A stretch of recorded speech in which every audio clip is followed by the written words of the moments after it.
I was shutting down for the day, watching the sunlight pull long lines across my office wall when the phone rang. The screen lit up with her name, Mom. I stared at it for a second. We didn't talk often, not unless it was about Sable or someone needing something. Still, I picked up. Maybe this year would be different. Hi, I said, trying to sound warm, neutral. Her voice was crisp, efficient. Madeline, I'm calling about Thanksgiving. I stopped moving. My hand froze on the zipper of my laptop bag. She continued. Sable's fiancé, Perrin, is coming in from Boston. He's never been to Georgia before, and we just want things to go smoothly, so your father and I thought it might be better if you didn't come this year. That was it. No apology, no softness, just logistics. I blinked hard, said the only thing I could. I understand. Good, she said. We'll talk after the holidays. She hung up. I stared at the dead screen. The silence felt louder than her voice.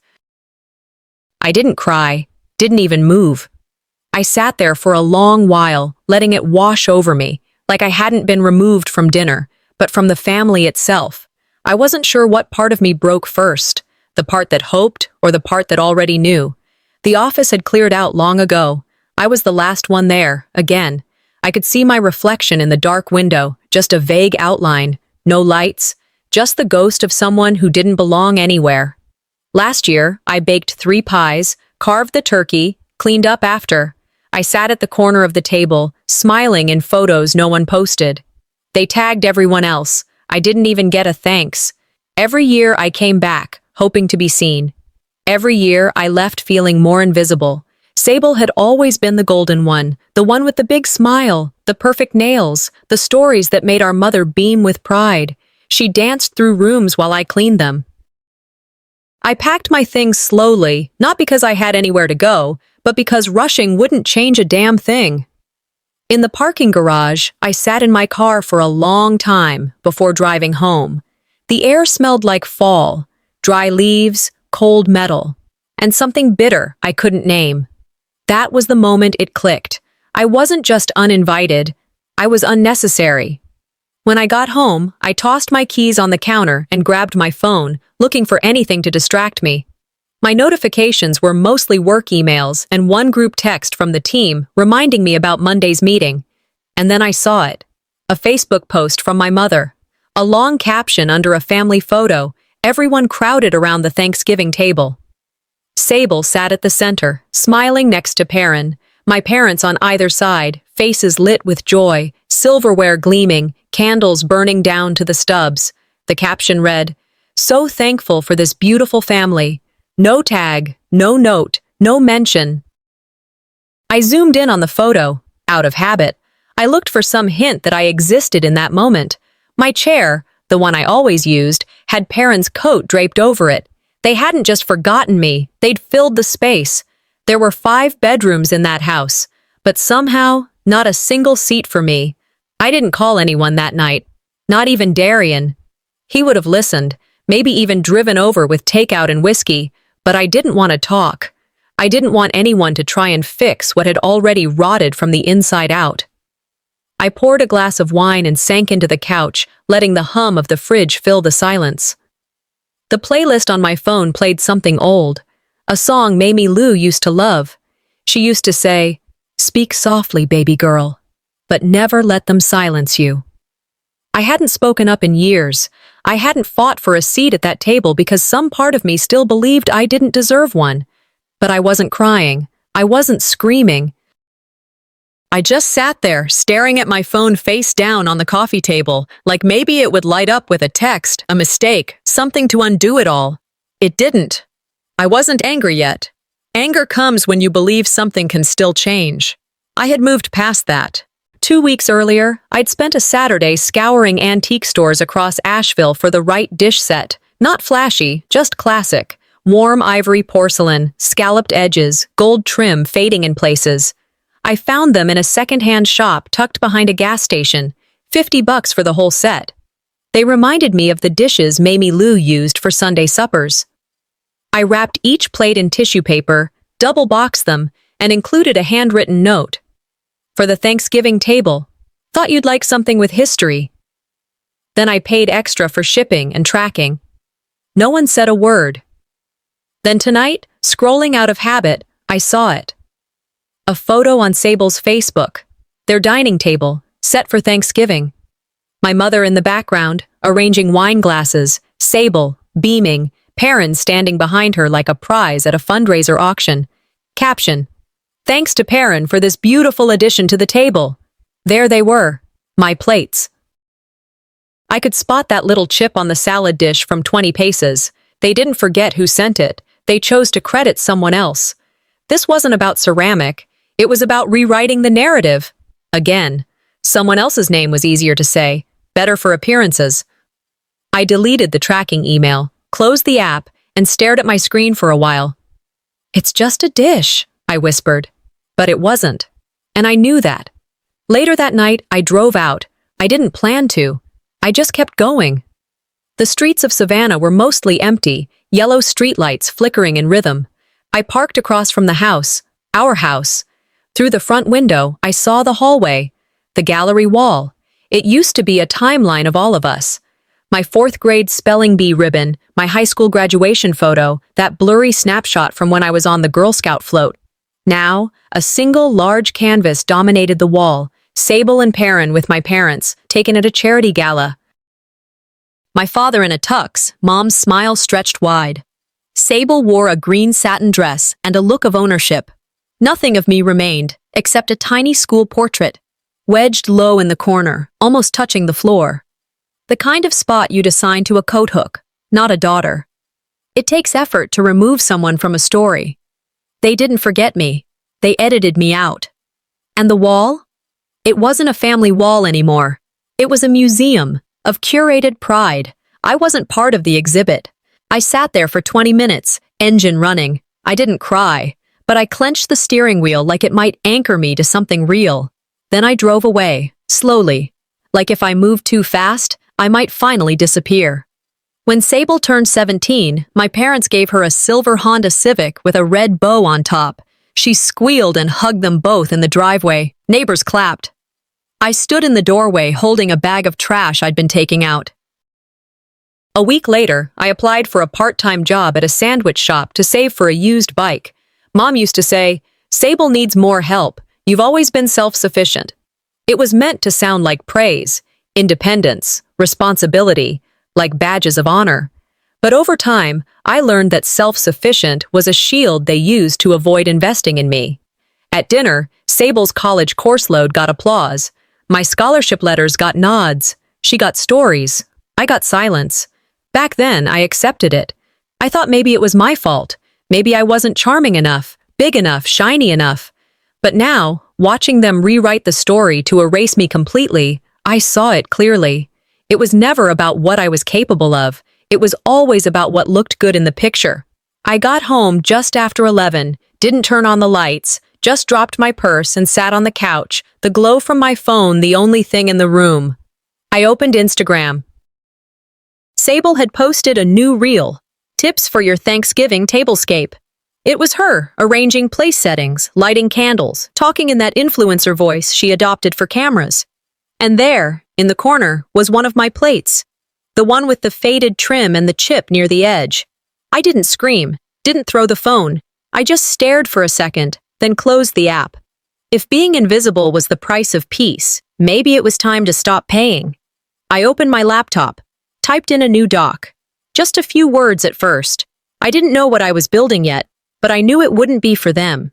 They built a family image without me. Maybe it was time I built something too. The community dinner at Darian's parents' house was always friendly. His mom, Eleanor, made cornbread from scratch and set out cloth napkins even when she claimed it was just a simple night. It wasn't the kind of place where people meant to be cruel. That's what made it worse. I was seated near the end of a long table, where the wine and conversation flowed easily. I was talking to one of Darian's cousins about my company's latest launch when a woman across the table leaned over, smiling, and asked, "Are you with the catering team?" She didn't say it to insult me. She meant nothing by it, but it landed like a punch anyway. I smiled, too tight, and said, "Just a guest." She nodded, unbothered. I went back to my plate and nodded along with the conversation, like I wasn't slowly disappearing into my seat. I dress like them. I talk like them. I outwork most of them. But somehow, I'm always other. The rest of the evening blurred together, clinking forks, soft jazz, laughter I wasn't part of. I thanked Eleanor on my way out, gave Darian a side hug at the door, and drove home in silence, the kind that says more than it hides. Back at my apartment, I slipped off my heels and opened the closet, needing to do something with my hands. I reached for the old boxes I hadn't looked at in years. Tax documents, photos, college notebooks. I opened one marked Storage 2011 and found the envelope almost by accident. Grandma's deed, 2007. My name was penciled lightly in the corner, not in my handwriting. I opened it and pulled out a legal-sized document, the unsigned deed transfer. The one Mamie Lou had talked about more than once. The blue house with the wraparound porch, the one she said would be mine. "We'll get to that later," Mom had said. "There's plenty of time." Later never came.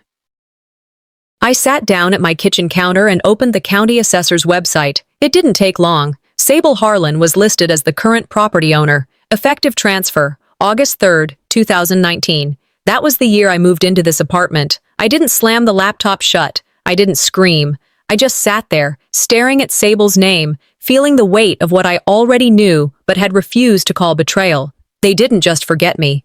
They filed me away like unfinished paperwork. I printed the record and slid it into a folder I'd been building, now labeled in black Sharpie. Not lost, just stolen. Mamie Lou used to bake with me every Sunday, banana bread in winter, peach cobbler when the trees were heavy. She read the newspaper aloud and always let me highlight the obituaries, for no reason other than it made me feel important. She told me once, while folding laundry, "When I'm gone, that blue house is yours. So you always have somewhere to come back to." At her funeral, Eudora hugged guests with perfect grace and told the caterer what to do like it was a board meeting. Later that week, when I asked about the house, she said, "We all knew Sable would settle down sooner. You wouldn't need it." Back then, I believed her. I had just landed my first job, was moving cities, and didn't want to start a fight. But now, that explanation echoed in my head. Not as logic, but as a mask. They'd made a decision. I was never supposed to inherit anything. Not the house, not the legacy, not the space. When people say, "You don't need it," what they really mean is, we already gave it away, and we hope you won't make a scene. I emptied the printer tray and organized everything. The deed file, emails they never responded to, letters I'd written and never sent. The folder grew heavier. For a second, I thought about burning it. Watching it all curl black would be a kind of peace. But it wouldn't be clarity. Some things don't need to be forgotten to be forgiven, but they need to be seen first. I slid the folder into a lockbox and placed it back in the drawer, closed it gently. I stood at the kitchen counter with a glass of water when my phone buzzed.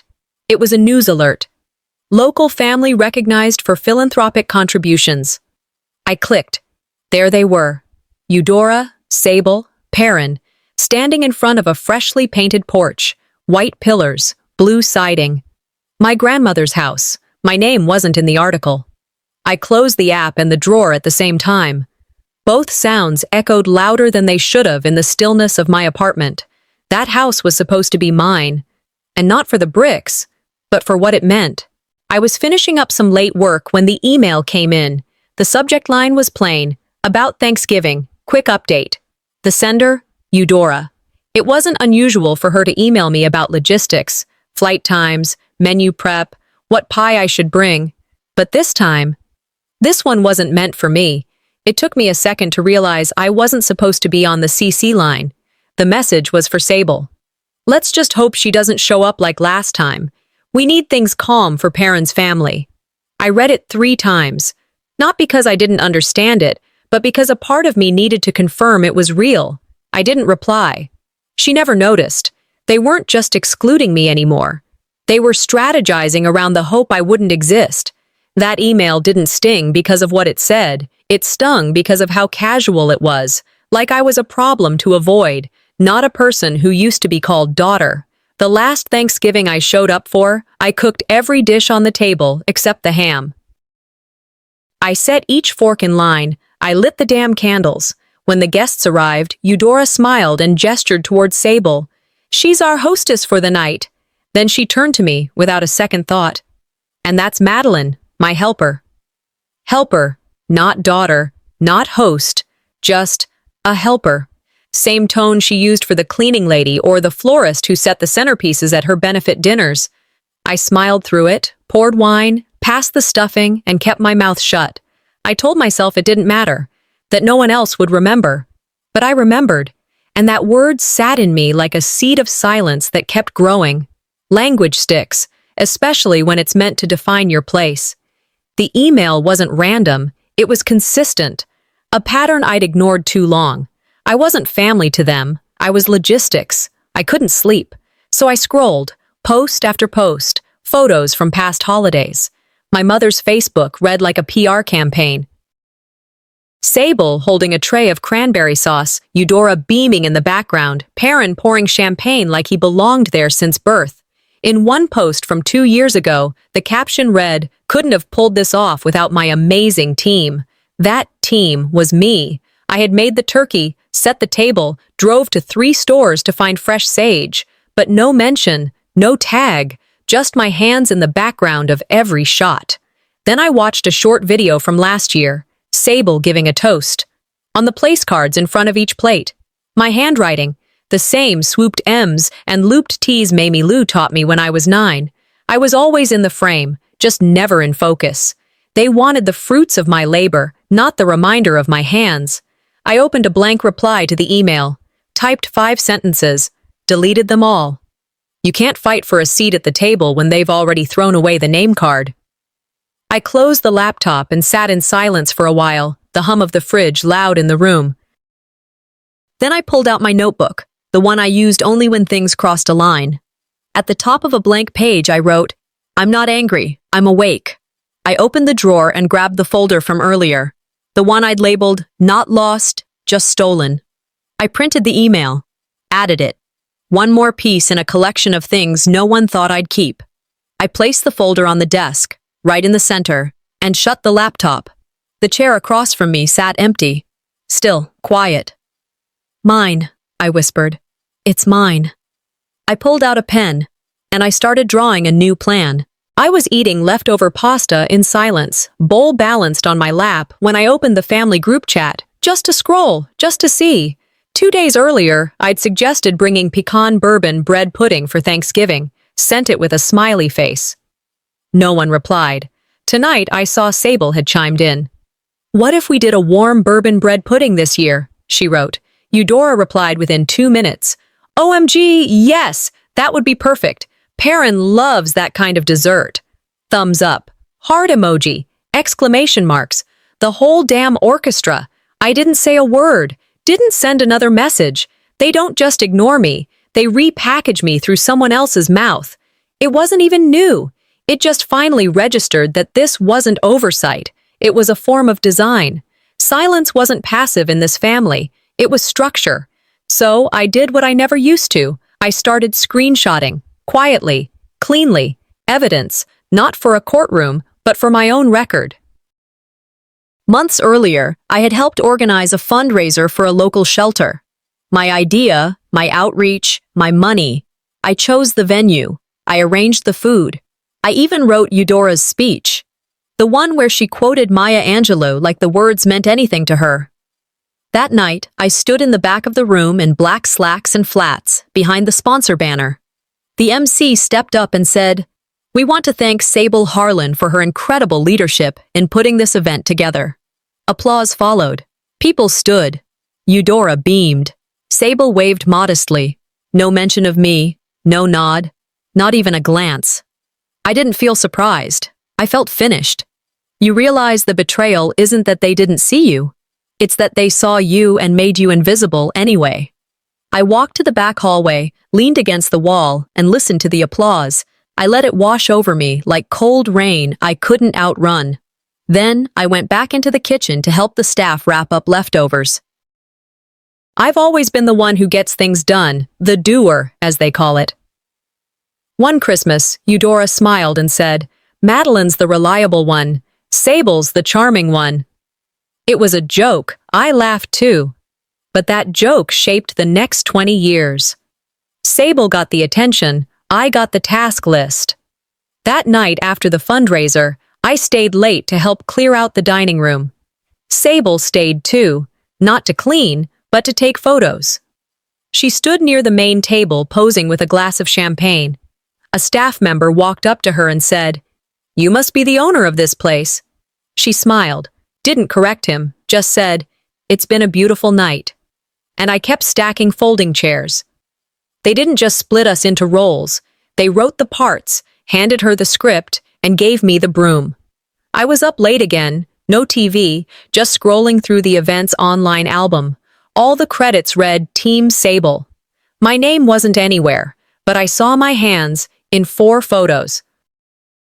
One tying a tablecloth, one adjusting silverware, one unloading a box of wine, one clapping in the shadows. I downloaded them. I printed them at home. One by one, I labeled each with sticky notes. Invisible work. Visible results. You don't need to be loud to be seen. You just need to leave a trace they can't erase. I opened the folder on my desk, the same one that held the deed, the email, the group chat. I slid the photos in, and before I closed it, I took a Sharpie and wrote on the front, "For the record." I picked up my phone, typed a message to Darian. "I think I'm ready to shift gears." The phone rang just as I was getting ready to shut my laptop for the night. I looked at the screen and froze. Eudora. I hadn't spoken to her since the email, since the Facebook posts, since she'd quietly rewritten my existence like I was a smudge on a window she'd finally managed to wipe clean. Still, I answered. "Hi, sweetheart," she said, her voice light, like we hadn't skipped a single beat. "I was just going over the final details for Thanksgiving. We're keeping it small, very traditional." I didn't respond. I knew better than to jump into the rhythm she wanted, light, polite, scripted. She kept talking. "Perrin's family will be flying in. They're used to a certain standard, so I want to be sure everything feels elegant, but still homey." Then came the pivot. "And Sable's doing amazing. Did I tell you she just signed a deal with a boutique PR firm out of Charleston? She's really become someone people look up to." I waited. Then she said it. "At least Sable gives us reasons to be proud." I didn't say a word, didn't breathe. I don't think she even realized she said it out loud. But the tone in her voice said otherwise. She meant it. She'd always meant it. "All right," she added. "I'll let you get back to your evening. Hope you're staying warm out there." I said goodbye and ended the call. My hand trembled. But my face? It didn't move. I walked over to the window, phone still in my hand, the city lights stretching out beneath me like they belonged to someone else. The words echoed, not screamed, just repeated, like wallpaper peeling in a room you used to love. They never needed me to fail. They just needed me to not make too much noise, not shine brighter than the person they'd already decided was the star. My mind drifted to a moment when I was 10. I'd won first place in the county writing contest, ran home with the certificate in my hand. I remember waving it in front of her, smiling so hard it hurt. She glanced down at it, said, "That's nice, baby," and turned to Sable. "She has a piano recital Friday night. I need to get her new shoes." That wasn't the last time that happened, but it was the first time I learned what my place was. Supportive, silent, replaceable. I walked through my apartment like it was a museum of everything I'd built without them. Photos of my team, launch announcements, awards from conferences they never asked about. I paused in front of a frame on the hallway shelf, me on a panel at a national leadership summit. Not celebrated, just present, like a tree that grew too far from their yard to be worth watering. I didn't want their applause. I wanted to be claimed. I sat down on the edge of my bed, pulled my notebook from the drawer, and opened it to the last page. Wrote slowly, in ink, "I will never stay small again to make someone else feel big." I went to the kitchen and pulled out the folder I'd been building. Deed records, screenshots, emails. Now I added something new, a printed transcript of tonight's call. I had the app running. I'd started doing that after the third time I hung up, feeling like I'd imagined her cruelty. I placed the transcript into the folder. Then I called Darian. "I'm done waiting for an invitation." He was quiet. then said, "It's time." We didn't talk long. Didn't need to. After we hung up, I began organizing everything by date, by weight, not to sue them, not to shame them, but to take the narrative back. If this was going to be war, I wouldn't be the one who started it, but I'd be the one who finished it. I walked to the closet, opened the bottom drawer, and placed the folder into a small fireproof box. Not hidden, just ready. I was washing a dish when my phone buzzed. Just a text from Darian. "Have you seen this?" There was no lead-in, no small talk, just a screenshot. My mother's Facebook post again. Same polished smiles, same pristine table, same caption about how family is everything. But this time, someone else had commented. "Isn't her other daughter the one who owns that tech startup in Asheville?" That was it. That one sentence cracked the whole thing wide open. Replies followed fast. Strangers piling in. Wait, why isn't she ever mentioned? Is she estranged? This is weird. It's like she doesn't exist. I didn't reply. I didn't like or comment. I just stared. My hands were still wet, dripping over the sink. I dried them slowly, opened my folder, took a screenshot. I hadn't opened my mouth. The world noticed without me. That morning, Savannah's local news aired a lifestyle segment, The Harlan Women, Leaders in Family and Philanthropy. I watched it with the volume low. My coffee turned cold by the time they cut to the interview. The anchor smiled wide. And joining us are Eudora and Sable Harlan, a true mother-daughter duo. Now tell us, Sable, are you an only child? Sable glanced sideways. Eudora leaned in before she could speak. She's our star. They laughed. Polished, practiced, clean. I watched it again, then again. I counted how many seconds it took for Eudora to answer. Less than 3. It had become instinct. To edit me out before anyone noticed the gap. I saved the clip, renamed it, Media Rewrite. They didn't flinch anymore when they erased me. It wasn't shame. It was policy. That night, I read through the Facebook comments again. Some defended them. Maybe it's private. Family stuff is messy. But others got it. Even if she wasn't perfect, she's still your daughter. Damn, that silence says more than anything. One woman wrote, "I've been the invisible sister. This hit too close." I didn't know her. But she knew me. Somehow, it wasn't pride I felt, or relief. It was noise. Messy, public, out-of-control noise. The kind they hated. The kind they'd worked so hard to contain. I had carried their silence for years like a sack of bricks. Suddenly, it was too heavy for just me. I used to feel invisible. Now I felt like a rumor they couldn't contain. I opened a new message, drafted something sharp, closed it. Instead, I reopened my folder, labeled each item, organized by year, not by pain. 2016. The Gala. 2019. The house transfer. 2020. The fundraiser photos. 2022. The email. 2023. The clip. The comment. The collapse. I called Darian. "They're unraveling," I said, "and I haven't even said a word." He didn't hesitate. That's what truth does when you stop shielding people from it. I stared at the wall calendar. Thanksgiving circled in red. A new email arrived. Subject: Thanksgiving invite. No greeting, no message, just my name added to a group CC. I didn't respond. I just stared at the date and smiled. Let them explain me away. Let's see how far they can bend before they break. I parked down the street, just out of view from the house. Porch lights were on.